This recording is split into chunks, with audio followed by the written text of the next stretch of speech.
সম্মানিত দূরের ও কাছের দর্শক ও শ্রোতা মণ্ডলী, আল্লাহ রাব্বুল আলামিনের অশেষ মেহেরবানিতে আজ 13ই শাবান 1447 হিজরি, রোজ রবিবার, রিয়াদস্থ দিরা ইসলামিক সেন্টার কর্তৃক আয়োজিত আল রাজি মসজিদে আমরা শুরু করতে যাচ্ছি আমাদের ধারাবাহিক ক্লাস।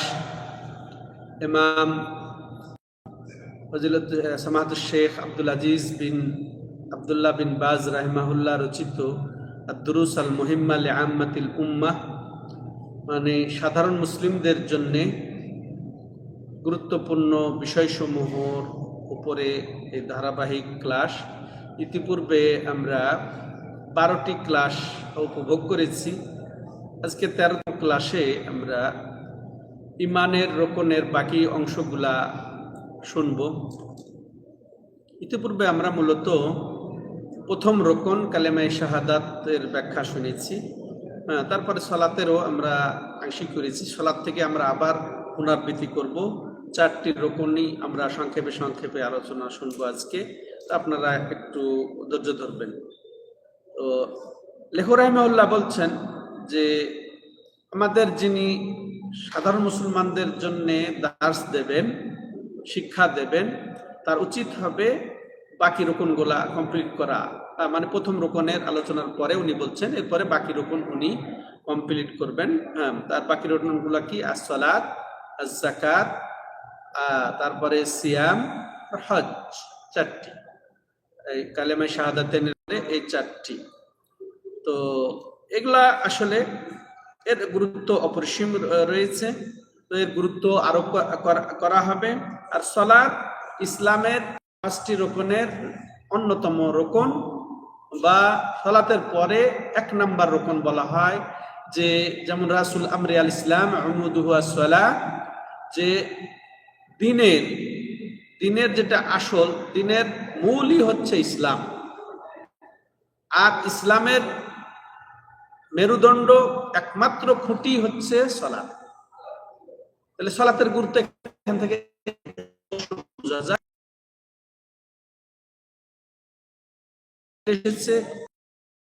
নির্দেশনা এসেছে কোরআনে বহু জায়গায়, এগুলো আমরা কয়েকটি আয়াত। তো তার আগে রাসূলুল্লাহ সাল্লাল্লাহু আলাইহি সাল্লাম যে এই সালাতের হেফাজত বলেছেন তা দিয়ে শুরু করব। আসলে সালাতটা হচ্ছে মানুষের জন্য দলিল, প্রমাণ যে সে মুমিন। সালাত পড়া দেখলে কি বোঝা যাবে? সে মুমিন। আর যার সালাত একসাথে চলে ফিরে উঠে বসে, একসাথে অফিস করে, একসাথে যাতায়াত করে, সালাত পড়ে না, সে মুমিন নয়। বুঝে আসলো? এটা পার্থক্য। তাই তো রাসূল সাল্লাল্লাহু আলাইহি ওয়াসাল্লাম বলছেন মান হাফাযা আলাইহা কানাত লাহু নূরা ওয়া বুরহানা ওয়া নাজাতান ইয়াউমাল কিয়ামাহ ওয়া মান লাম ইউহাফিজ আলাইহা লাম ইয়াকুন লাহু নূর ওয়ালা বুরহান ওয়ালা নাজাত ওয়া ইয়াউমাল কিয়ামাতে মা কারুন ওয়া ফিরাউন ওয়া হামান ওয়া উবাই ইবনুল খালফ। যে ব্যক্তি এই সালাত, যে সালাত সম্পর্কে আমরা বলছি ইসলামের দ্বিতীয় স্তম্ভ, এই সালাতের যে হেফাজত করবে, এই সালাত যথাযথ কায়েম করবে, এই সালাত কিয়ামতের দিন তার জন্য নূর, আলোকবর্তিকা হবে, বুরহান, দলিল হবে সে মুমিন ছিল, মুসলিম ছিল, সে এই সালাত সেটাই প্রমাণ করবে। ওয়া নাজাতান ইয়াউমাল কিয়ামা, এবং কিয়ামতের দিন তার নাজাতের ওসিলা হবে। পক্ষান্তরে যে এই সালাতের হেফাজত করবে না, তার জন্য এই সালাত নূর হবে না, দলিল হবে না, নাজাতের ওসিলা হবে না। তার হাসর হবে কারুন, ফেরাউন, হামান, উবাই ইবনে খালফ। ইমাম আহমদ বিন হাম্বল বলছেন যে এই হাদিস দলিল যে বেনামাজি কাফের, যে নামাজের হেফাজত করে না সে কাফের। যদি কাফের না হতো তাহলে কাফের সর্দারদের সাথে তার হাসর হতো না, কিয়ামতের দিন তার পুনরুত্থান হবে না। তাহলে স্পষ্ট করে দিয়েছেন তিনি। তাহলে সালাত হচ্ছে যে ইমানের দলিল, সালাত হচ্ছে ইসলামের দলিল।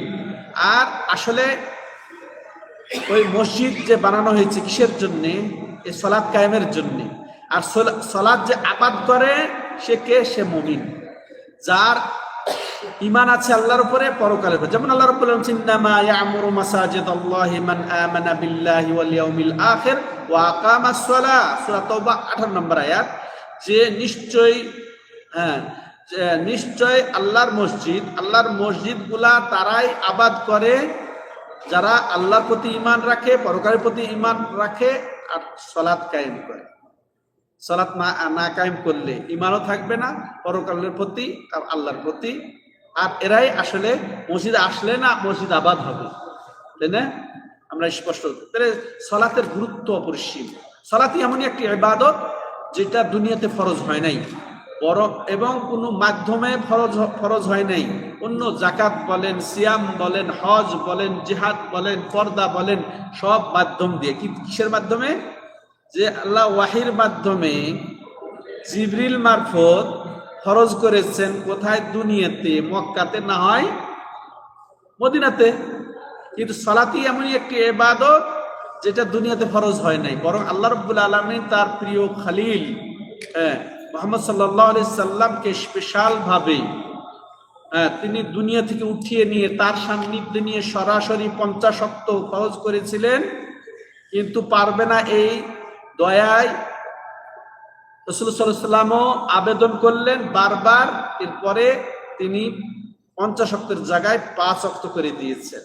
কত গুরুত্ব রাখে সালাতের, এর গুরুত্ব তাহলে বলে শেষ করা যাবে না এই সংক্ষিপ্ত সময়ে।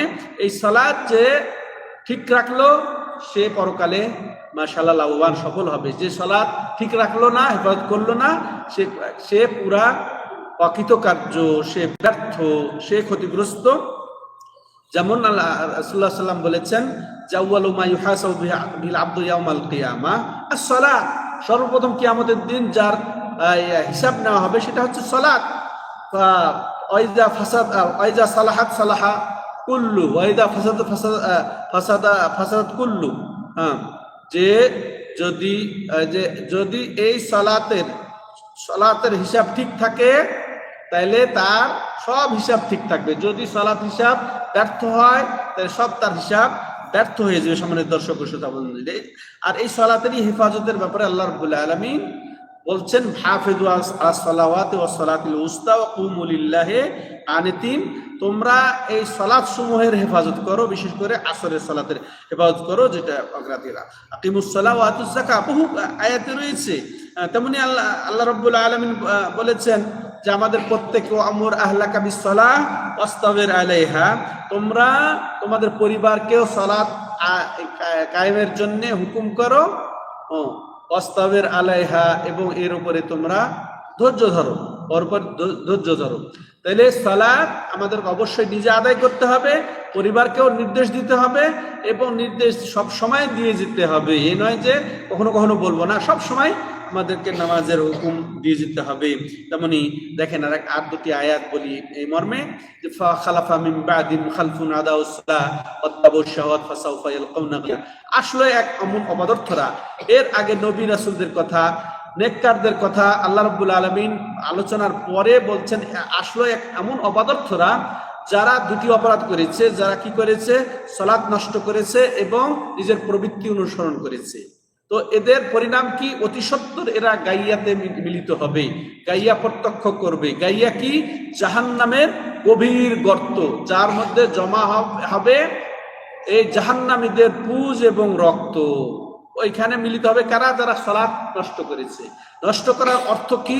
নিজের মন মতো পড়েছে, তারপর রুকু সিজদা ঠিক মতো আদায় করে নাই, সময় মতো আদায় করে নাই, পুরুষরা জামাতের সাথে আদায় করে নাই, এইভাবে নামাজ নষ্ট করেছে, নিজের মন মতো চলেছে। এর জন্য এই কাইয়া। নাসআলুল্লাহ সালামা আলাইহি। আর আল্লাহ রাব্বুল আলামিন বলেন, মা সালাকাকুম ফি সাকার ক্বালু লাম নাকু মিনাল মুসাল্লিন। জাহান্নামীদেরকে এক শ্রেণীর মুসলমান বলবেন যে তোমাদের কিসে জাহান্নামে নিয়ে এসেছে, সাকার জাহান্নামে? তারা কি বলবে? আমরা আসলে মুসল্লি ছিলাম না, আল্লাহর মুস্তাআন, মুসল্লি ছিলাম না, এই জন্য আমাদের এই সাকার জাহান্নামে আসতে হয়েছে। অর্থাৎ জাহান্নাম থেকে বাঁচতে হলে আমাদেরকে সালাতের হেফাজত করতে হবে। আর এই সালাতই হচ্ছে ঈমান। সালাত না থাকলে ঈমান থাকবে না, সেটা আমরা জেনেছি।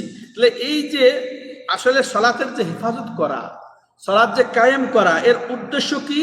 যে যেটা একটু আগে বলা হলো, সালাতের নির্ধারিত কিছু শর্ত রয়েছে, সালাতের রয়েছে রোকন, সালাতের রয়েছে ওয়াজিব, এগুলা ঠিক মতো আদায় না করা, ইচ্ছা মতো রুকুতে যাওয়া, আবার রুকুতে ঠিক মতো না গিয়েই স্থিরতা অবলম্বন না করে উঠে যাওয়ার মতো হয়েই আবার ঠিক মতো উঠে দাঁড়ালো না, আবার সিজদায় চলে যাওয়া, পুরা সিজদা দিলই না 7 অঙ্গে, আবার সে উঠে যাওয়ার মতো হয়ে আবার দ্বিতীয় সিজদায় চলে যাওয়া, মাঝখানে সুন্দরভাবে বসলোই না, এটা বাতিল নামাজ।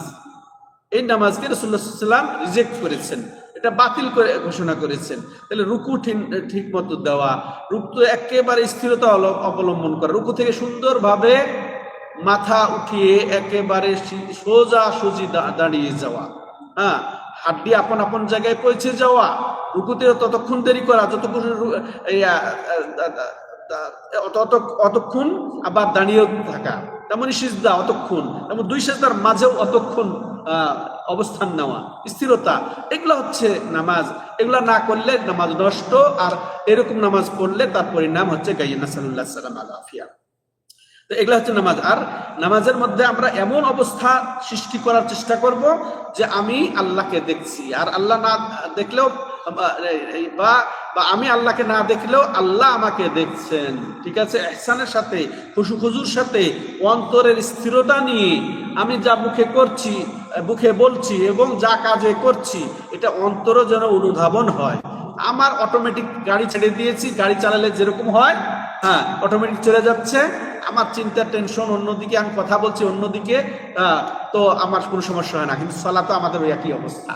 আল্লাহু আকবার বলে নামাজ শুরু করেছি, আসসালামু আলাইকুম রাহমাতুল্লাহ সাল্লাম শেষ করলাম, মাঝখানে কি হয়েছে না আজ কিচ্ছুই বলতে পারি না, কি বললাম, কি করলাম, কয় রাকাত পড়লাম, ইমামের সাথে না হলে তো হয়তো এই হয়ে যেত, তাই না? এই তো অবস্থা, এটা যেন না হয়। তাহলে এটা হচ্ছে নামাজ কায়েম করা, হেফাজত করা। সম্মানিত দর্শক ও শ্রোতা মণ্ডলী, এই ছিল ইসলামের দ্বিতীয় রকম। এবার ইসলামের তৃতীয় রকম কি? যাকাত। যাকাত এমন একটি গুরুত্বপূর্ণ ইবাদত যার কারণে আল্লাহ রাব্বুল আলামিন যে সালাতের সাথে সাথে বহু জায়গায় কোরআনে এনেছেন, স্থান দিয়েছেন, যেমন প্রায় 80-র ঊর্ধ্বে জায়গাতে আল্লাহ রাব্বুল আলামিন আকিমুস সালাত ওয়া আতুজ যাকাত, হ্যাঁ, সালাত কায়েম করো, যাকাত আদায় করো, এটা করে বলেছেন, তাই না? তাহলে 80-র ঊর্ধ্বে, তাহলে এটা গুরুত্ব বোঝায় না যে সালাতের সঙ্গী হচ্ছে এই যাকাত। তাহলে অবশ্যই আমাদেরকে এর গুরুত্ব দিতে, যাকাত যাদের ফরজ হয়েছে তাদেরকে অবশ্যই যাকাত দিয়ে দিতে হবে, অবহেলা করা যাবে না, স্বতঃস্ফূর্তভাবে যাকাত দিতে হবে। আর যাকাতের অর্থ হচ্ছে কি?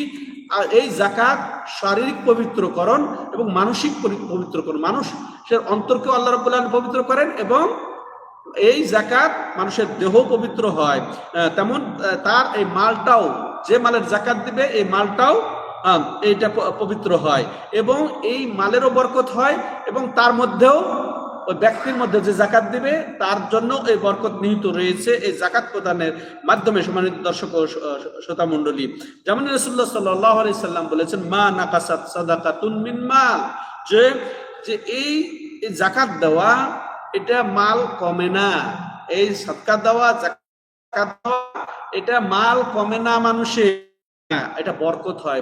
আর যাকাতের শাব্দিক অর্থ হচ্ছে বৃদ্ধি, বেড়ে যাওয়া, পবিত্রকরণ বললাম একটু আগে, তাহলে পবিত্রকরণ। তো এই জন্য আমরা যাকাত কি খুব বেশি দেব না, অধিক মাল যাদের রয়েছে, নিসাব পরিমাণ যাদের মাল রয়েছে, নির্ধারিত নিসাব আছে, তাই না, স্বর্ণ কত হলে, টাকা পয়সা কত হলে, ওলা ইনশাআল্লাহ ফিকহি মাসলা আমরা আলোচনা করব পরবর্তীতে।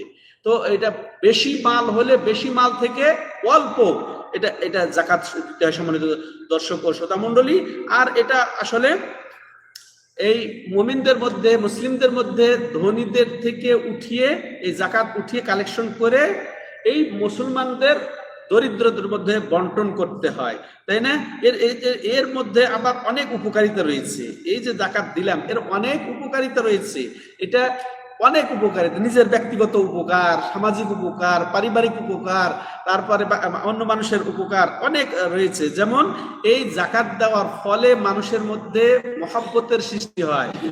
আপনি যদি একজনকে দিলেন এই যাকাত, গরিব মানুষকে, মহব্বত করবে না সে আপনাকে? ভালোবাসা সৃষ্টি হয়, ভ্রাতৃত্ব সৃষ্টি হয়, তেমন ভাবে সমাজে সুসংহতি আসে, তাই না? পরস্পরের সুসংহতি আসে, পরস্পরের মিল মহব্বত আসে, তারপরে পরস্পরের দয়া, দয়া আসে, করুণা আসে এবং পরস্পরের সহযোগিতা সৃষ্টি হয়। পরস্পর সহযোগিতা, যার মাল আছে দিবে মাল, কিন্তু যাকে মাল দিল ও সহযোগিতা করবে না, আপনাকে করবে না। ওকে মাল দিলেন, ও কিছু বলবে না, জাযাকাল্লাহ খায়র বলবে, তাই না? এটা তো সবচেয়ে বড় প্রতিদান। আর কি মনে করেন আপনার বিপদে আপদেও ছুটে আসবে না? হ্যাঁ, ছুটে আসবে, সহযোগিতা করবে, তাই না? আপনার অনেক কাজ, আপনি হয়তো একাই কাজ করতে পারছেন না, দৌড়ে আসবেও। হ্যাঁ, যোগে একটু সহযোগিতা করি, আসবে না? আপনি তাকে আবার ওই বিনিময়ে দেন না দেন, পাড়া প্রতিবেশী আত্মীয় স্বজন দৌড়ে আসবে, যে না দিয়ে খায় না, এ একাই খায় না, এ শুধু একাই মাল ভোগ করে না। এছাড়াও যে এই মাল, এই জাকাত দেওয়ার ফলে মানুষের মধ্যে যেটা খারাপ গুণ অনেক আছে, বদগুণ আছে। কি কি জানেন? হিংসা। আপনি যাকে এই জাকাত দেবেন, অর্থ দেবেন, সে কি আপনার প্রতি হিংসা করবে? আর না দিয়ে খেলে হিংসা করবে। ওই যে ফল ফলাদি, এরও কিন্তু ইয়ে আছে, দান আছে, জাকাত আছে, বিভিন্ন সিস্টেম আছে, তাই না? ওসর আছে।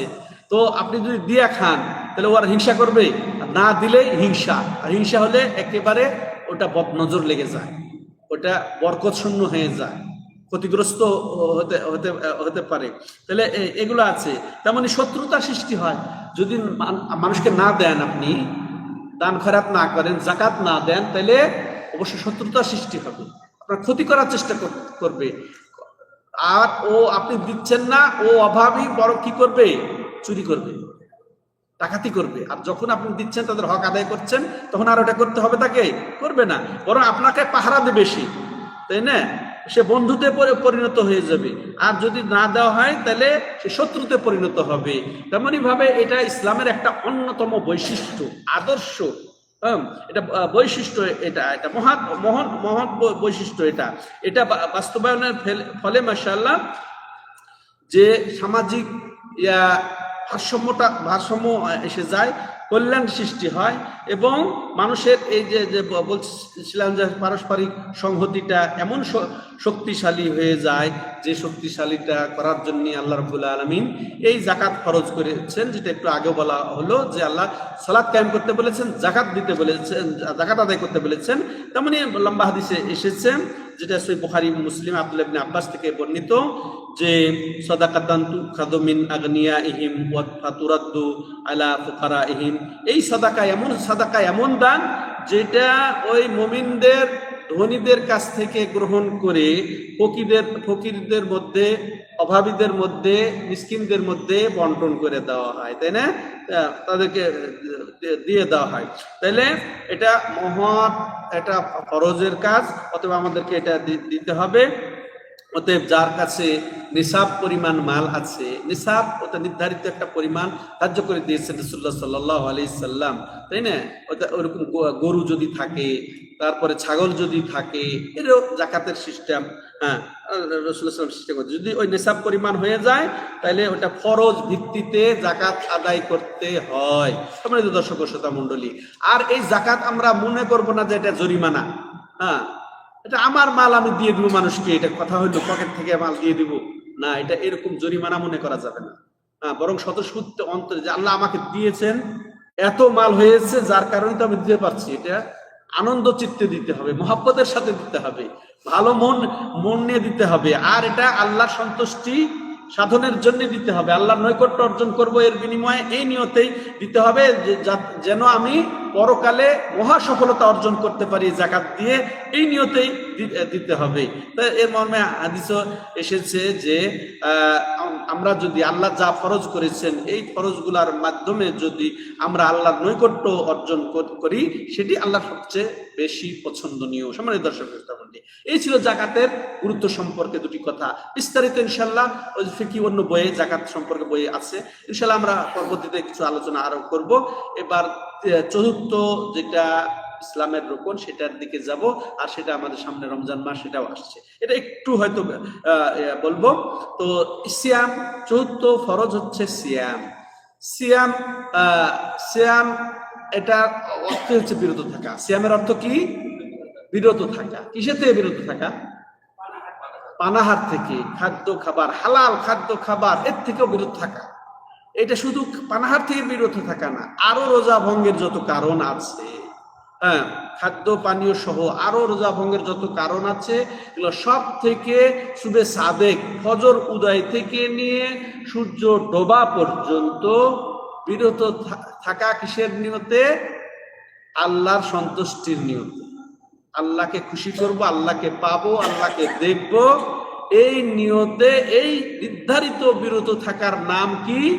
সিয়াম, বিরত থাকা। তাহলে মুখের বিরত থাকার নামই শুধু বিরত থাকা নয়, আপনাকে আরো তাহলে যে অশ্লীলতা, তারপরে হারাম যত কাজ আছে, কর্ম আছে, এই চোখকেও বিরত রাখতে হবে হারাম দেখা থেকে, চোখের অপব্যবহার থেকে।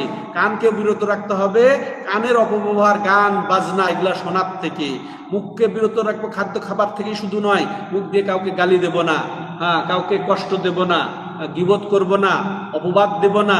হ্যাঁ, মুখের ইয়াটা বেশি, মায়ের চেয়ে মুখের মায়েরটা আরো বেশি, এই জন্য সতর্ক থাকতে হবে। মনকেও বিরত রাখতে হবে খারাপ চিন্তা চেতনা এগুলার থেকে, হিংসা ক্রোধ এগুলার থেকে, এগুলা বিরত রাখতে হবে। হাতকেও বিরত রাখতে হবে যে খারাপ কাজ হাত দিয়ে করব না। তেমনি পাকেও বিরত রাখবো, খারাপ পথে চলবো না। বুঝে আসছে বিরত থাকা? তো এই সিয়াম, অতএব শুধু পানাহারের বিরত থাকার নামই সিয়াম নয়। মাল্লাম ইয়াদা কাউলা জুরি ওয়াল আমালাবি ফালাইসা লিল্লাহি হাজা ফি ইয়াদা তাআমু শারাবা। সহিহ বুখারীর হাদিস। এরকম রাসূলুল্লাহ সাল্লাল্লাহু আলাইহি ওয়াসাল্লাম বলেছেন, যে ব্যক্তি মিথ্যাচার, মিথ্যা আমল, মিথ্যা নীতি বর্জন করলো না, এরকম ব্যক্তির পানাহার বর্জনের আল্লাহর দরকার নেই। চিন্তা করেছেন? তাহলে আমাদেরকে হারাম থেকে বিরত থাকতে হবে। আর সাওমুজ জুন্নাহ, সাওম হচ্ছে ঢাল। বুঝে আসছে? সাওম হচ্ছে ঢাল, অর্থাৎ আপনাকে বাঁচাবে দুনিয়াতেও, আপনাকে বাঁচাবে যদি আপনি দুনিয়াতে এই ঢাল হিসেবে ব্যবহার করতে শেখেন এই সিয়ামকে, তাহলে পরকালেও আপনাকে আল্লাহ রাব্বুল আলামিন জাহান্নামের আগুন থেকে বাঁচাবেন।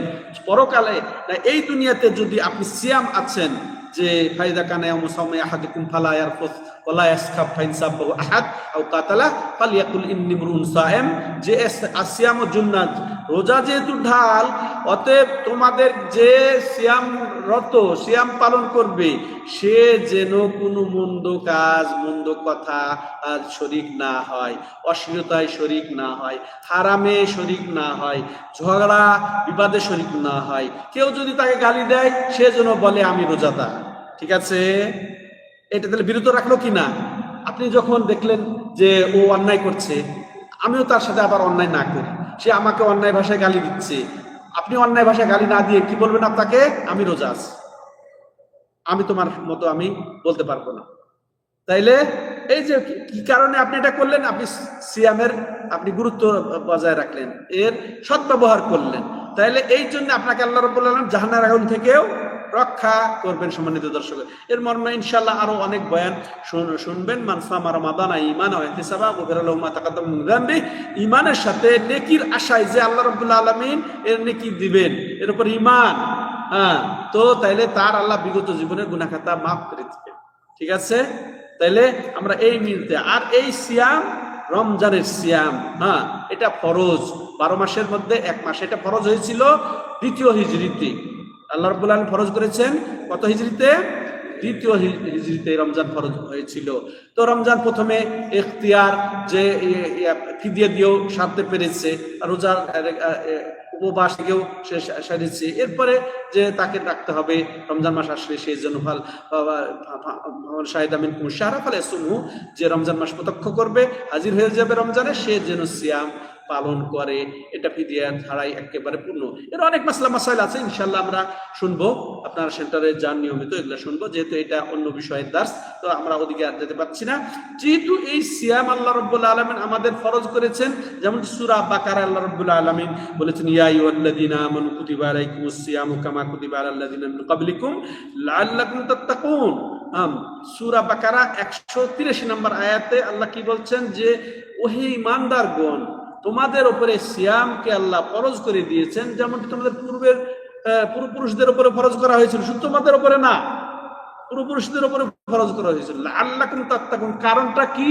যাতে তোমরা তাকওয়া শেখো, তাকওয়া অর্জন করতে পারো। তাকওয়া কি? যে ভিতরের এমন একটা বিষয় হয় যার ফলে আপনি আল্লাহর ফরজগুলা পালন করতে পারেন। ভিতরে এমন একটা ভয় যার ফলে আপনি যত রকমের হারাম, নিষিদ্ধ, অশ্লীলতা এগুলা আপনি বিরত থাকতে পারেন। এই যে তাকওয়া, তারপরে আরো আরো কিসের জন্য? আমরা যেন ভিতরকে পরিষ্কার করতে পারি, মুক্ত করতে পারি যত রকমের হিংসা, ক্রোধ, তারপরে অহংকার, এগুলা থেকে সব থেকে যেন আমরা পরিষ্কার করতে পারি। এই জন্য আল্লাহ রাব্বুল আলামিন আমাদের উপরে সিয়ামকে ফরজ করেছেন। আর এটা আমাদের প্র্যাকটিসের জন্যে, হ্যাঁ, প্র্যাকটিসের জন্যে, যে যেন আমরা ভালো কাজে প্র্যাকটিস করতে পারি। রমজান মাস ট্রেনিং এর মাস, যাতে ভালো কাজ আমরা করে ট্রেনিং নেই এবং মন্দ কাজ থেকে বিরত থেকেও আমরা ট্রেনিং নেই। এটা বলা যায় সারা বছরের একটা ট্রেনিং হয়ে যায়, যাতে আমরা পাপ থেকে বাঁচতে পারি, গুনাহ থেকে বাঁচতে পারি। যদি সত্যিকার সিয়ামের আমরা হক আদায় করি, রমজানের হক আদায় করি, রমজানের হক বুঝে, রমজানের মর্যাদা বুঝে যথাযথভাবে আদায় করি, তাহলে পুরা ট্রেনিং হয়ে যাবে। আমি মুত্তাকির সার্টিফিকেট নিয়ে বের হতে পারবো, আমি মুখলেসের সার্টিফিকেট নিয়ে বের হতে পারবো, পাক্কা মুমিন সার্টিফিকেট নিয়ে আমি বের হতে পারবো। এই সার্টিফিকেটটা আমরা কাজে লাগাবো, এই শিক্ষাটা আমরা, এই ট্রেনিংটা কাজে লাগাবো বাকি 11 মাস। তাহলে এটা সারা বছরের ট্রেনিং, এই একটা মাস সারা বছরের ট্রেনিং। এই যে ট্রেনিং আমি যদি বাস্তব প্রয়োগ করি, তাহলে এর এর বিনিময়ে আমি কি করব?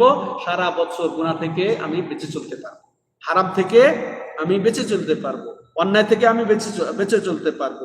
এর অনেক উপকারিতাও রয়েছে। তার মধ্যে এটাই তো উপকারিতা যে আমি যত পাপ থেকে বাঁচতে পারবো। শারীরিক উপকারিতা রয়েছে, তাই না?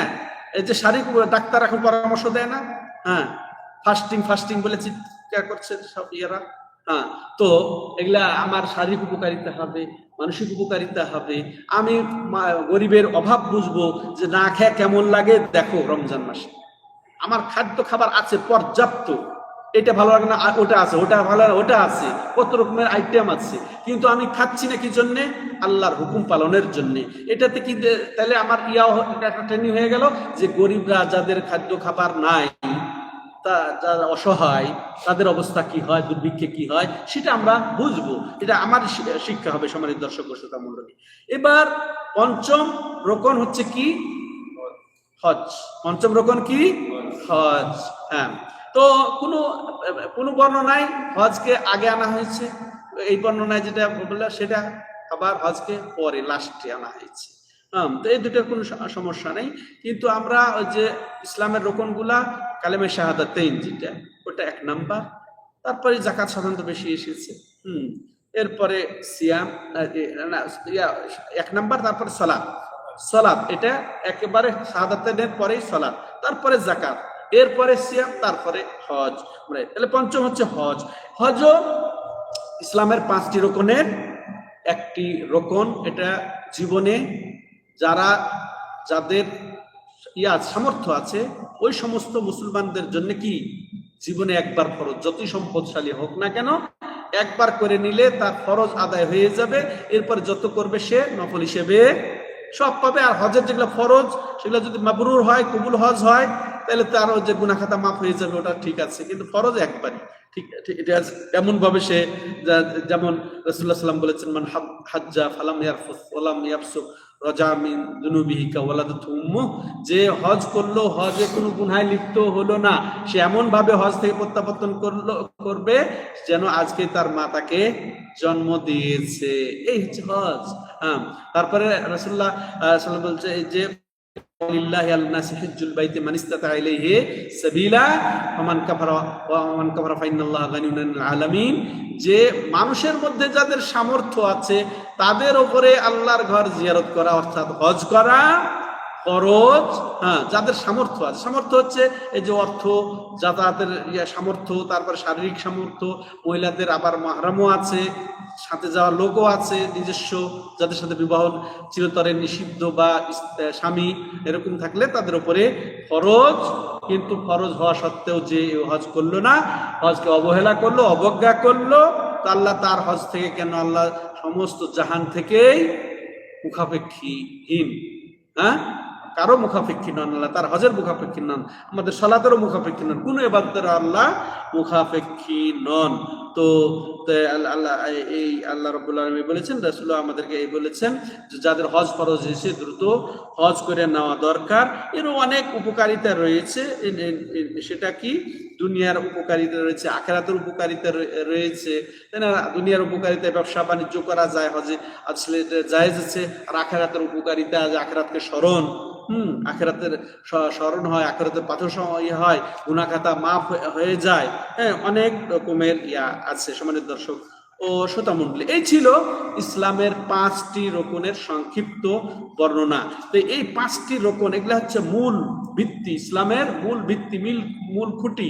এগুলার গুরুত্ব অনেক বেশি, এর মর্যাদা অনেক বেশি। যারা এগুলা পূর্ণ করবে তাদের এক প্রতিদান কি? জান্নাত। তাদের প্রতিদান যেমন এই মর্মে এসেছে যে মুআয রাদিয়াল্লাহু তাআলা আনহু বর্ণিত হাদিস। তো মুআয রাদিয়াল্লাহু তাআলা আনহু বলছেন যে আমি রাসূলুল্লাহ সাল্লাল্লাহু আলাইহি ওয়াসাল্লাম বললাম, ইয়া রাসূলুল্লাহ আখবিরনি বিআমালিন ইউদখিলুনিল জান্নাহ ওয়া ইউবাইদুনি আনিন নার, যে হে রাসূল আপনি আমাকে এমন আমলের খবর দেন যে আমল আমাকে জান্নাতে ঢুকাবে আর জাহান্নাম থেকে দূরে রাখবে। আপনারা শুনবেন না? কি আমাদেরকে জান্নাতে ঢুকাবে আর কি আমাদেরকে জাহান্নাম থেকে দূরে রাখবে। তো রাসূল সাল্লাল্লাহু আলাইহি সাল্লাম তার প্রশ্নের জবাব দিয়েছেন। তো যে কি বলেছেন সেটা শুনি। যে রাসূলুল্লাহ সাল্লাম এই 5টি কথা বলেছেন, যে এই 5টি রুকনের কথা বলেছেন। এটা লম্বা হাদিস, আর ওদিকে আমি যাচ্ছি না। মুসনাদ ইমাম আহমদের হাদিস এটি। এরপরে জাবের রাদিয়াল্লাহু তাআলা আনহু বর্ণিত হাদিস সহিহ মুসলিমে এসেছে, জান্না রাজুলান ক্বালা লিন নবী সাল্লাল্লাহু আলাইহি ওয়াসাল্লাম আরাইতা ইযা সাল্লাইতু সালাওয়াতিল মাকতুবাত ওয়া সুমতু রমাদান ওয়া আহলালতুল হালাল ওয়া হারামতুল হারামা ওয়া লাম উজিদ আলা যালিকা শাইআন আদখুল জান্নাহ ক্বালা নাআম। চমৎকার। দেখেন, জাবের রাদিয়াল্লাহু তাআলা আনহু বলছে, এক ব্যক্তি এসে নবী সাল্লাল্লাহু আলাইহি ওয়াসাল্লামকে বললেন যে আপনার কি মনে হয় আমি যদি 5 ওয়াক্ত সালাত, সালাওয়াতুল মাকতুবাত, 5 ওয়াক্ত সালাত যদি আমি আদায় করি, হ্যাঁ, এরপরে আমি রমজান মাসে সিয়াম পালন করি এবং হালালকে হালাল জেনে চলি, হারামকে হারাম জেনে চলি, হ্যাঁ, ওয়ালাম উজিদ আলা যালিকা, এর উপরে আর আমি কিচ্ছু বাড়াইলাম না, হ্যাঁ, আদখুল জান্নাহ, তাহলে কি আমি জান্নাতে যাব? রাসূল সাল্লাল্লাহু আলাইহি ওয়াসাল্লাম কি জবাব দিয়েছিলেন শুনবেন? হ্যাঁ, তাহলে জান্নাতে যেতে হলে 5 ওয়াক্ত সালাত আদায় করতে হবে, সিয়াম রাখতে হবে, আর ওদেশে 5টা রুকন, হালাল বেঁচে চলতে, হালালের উপরে চলতে হবে, হারাম থেকে বেঁচে চলতে হবে। তাইলে আল্লাহ রাব্বুল আলামিন আমাদেরকে জান্নাত দান করবে। না আমরা চাই না, হ্যাঁ, এমনি চলে যাবো দৌড় দিয়ে, হবে না। হ্যাঁ, তো সম্মানিত দর্শক, এমনই ভাবে একটা হাদিস, একজন গ্রাম থেকে একজন আয়েশা রাসূলের কাছে এসে বলছেন কি, শুনবেন? উনি বলছেন যে আদ্দাদা সাল্লাল্লাহু আলাইহি ওয়াসাল্লাম হাযিল আরকান, যখন এই যে 5টা রুকনের কথা রাসূলুল্লাহ সাল্লাল্লাহু আলাইহি ওয়াসাল্লাম বললেন, যে 5টা রুকন যে যারা করবে তারা, তো ওয়াল্লাহি, তখন ওই সে জান্নাতে যাবে যখন বললেন রাসূলুল্লাহ সাল্লাল্লাহু আলাইহি ওয়াসাল্লাম, তখন ওয়াল্লাহি লা উযিদু আলা হাযা ওয়ালা আনকুস, আল্লাহর কসম করে বলছি যে আপনি যেটা বললেন এর চেয়ে আমি বাড়াবো না, এর চেয়ে আমি কমাবো না। তখন রাসূলুল্লাহ সাল্লাল্লাহু আলাইহি ওয়াসাল্লাম তার সার্টিফিকেট দিচ্ছেন, শুনবেন? সার্টিফিকেট দিচ্ছে যে আফলাহা ইন সাদাকা, সে যদি সত্যই বলে থাকে তাহলে সে অবশ্যই সফল কাম হবে, জান্নাত যে সফল হয়ে যাবে। আর এক বর্ণনায় এসেছে দাখালাল জান্নাহ ইন সাদাকা, সে যদি সত্যই মন থেকে বলে থাকে যে আমি এই 5 ওয়াক্ত সালাতের বেশিও করবো না, কমও করবো না, আর এগুলা রাখবো, 5 রকম পালন করবো, এর চেয়ে বাড়াবো না, কমাবো না, যদি সত্যিকার মন থেকে সে বলে থাকে, সে জান্নাতে প্রবেশ করবে। তা আমরা করতে পারবো না? তাহলে কি করতে হবে? এই 5 ওয়াক্ত সালাতের হেফাজত করতে হবে।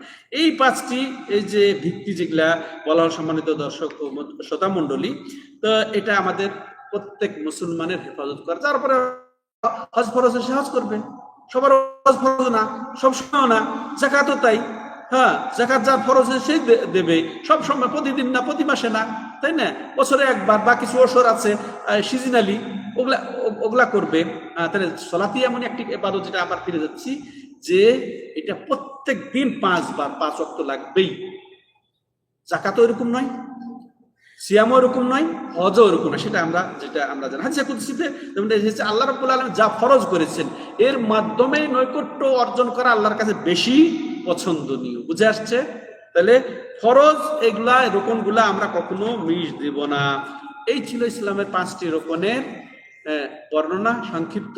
আল্লাহ রাব্বুল আলামিন এগুলাকে আমাদের যথাযথভাবে শিখে বুঝে আমল করার তৌফিক দান করেন, এর উপরে অটল থাকার তৌফিক দান করেন। আল্লাহ আমাদের হককে হক জেনে হকের উপরে অটল থাকার তৌফিক দান করেন। আল্লাহ বাতিলকে বাতিল জেনে বাতিল থেকে আমাদেরকে আল্লাহ রাব্বুল আলামিন হেফাজত করেন। আল্লাহ আমাদের সমস্ত গুনাহ খাতা মাফ করে দেন। আল্লাহ আমাদের সুস্বাস্থ্য দান করেন। সকল মুমিন মুসলমানদেরকে আল্লাহ রাব্বুল আলামিন হেফাজত করেন। هذا هو صلى الله على نبينا محمد وعلى اله وصحبه اجمعين. سبحانك اللهم وبحمدك اشهد ان لا اله الا انت استغفرك واتوب اليك.